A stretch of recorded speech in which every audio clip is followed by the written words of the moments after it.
சென்னை, திருவள்ளூர், காஞ்சிபுரம், செங்கல்பட்டு, விழுப்புரம், கள்ளக்குறிச்சி மாவட்டங்களுக்கு நாளை red alert. Thanjai, Thiruvarur, Nagai, மயிலாடுதுறையில் நாளை மறுநாள் கனமழை பெய்யும் என்றும் தென்மண்டல வானிலை மைய இயக்குனர் பாலச்சந்திரன் எச்சரிக்கை.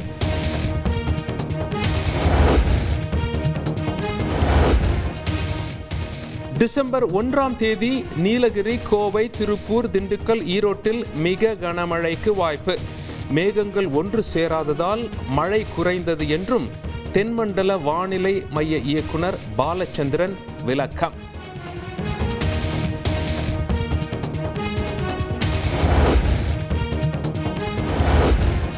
வடகிழக்கு பருவமழைக்கு பின்னர் பயிர் பாதிப்பு குறித்து கணக்கெடுத்து இழப்பீடு வழங்க நடவடிக்கை எடுக்கப்படும். அமைச்சர் MRK பன்னீர்செல்வம் அறிவிப்பு.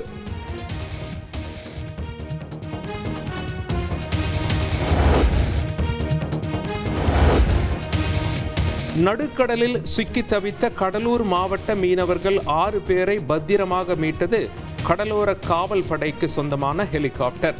2 நாட்களாக கடலில் சிக்கி தவித்த நிலையில் மீட்கப்பட்டதாக மீனவர்கள் பேட்டி.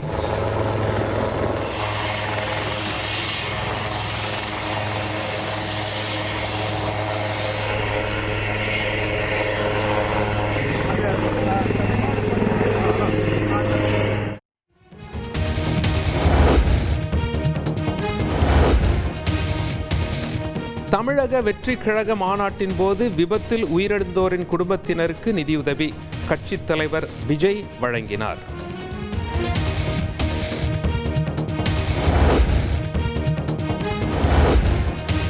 நாடாளுமன்றத்தின் மக்களவை, மாநிலங்களவையில் எதிர்க்கட்சிகள் தொடர் அமளி. இரு அவைகளும் நாளை காலை 11 மணி வரை ஒத்திவைப்பு.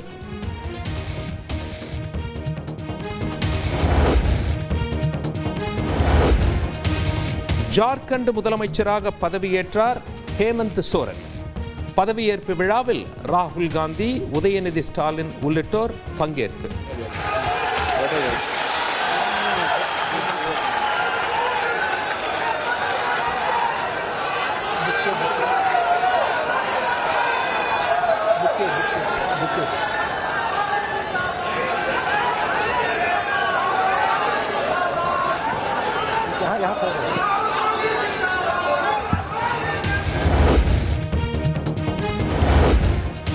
இலங்கையில் பெய்து வரும் கனமழை காரணமாக 3 லட்சத்திற்கும் அதிகமானோர் பாதிப்பு. அம்பாறை பகுதியில் வெள்ளத்தில் டிராக்டர் அடித்து செல்லப்பட்ட சம்பவத்தில் 6 பேர் பலி.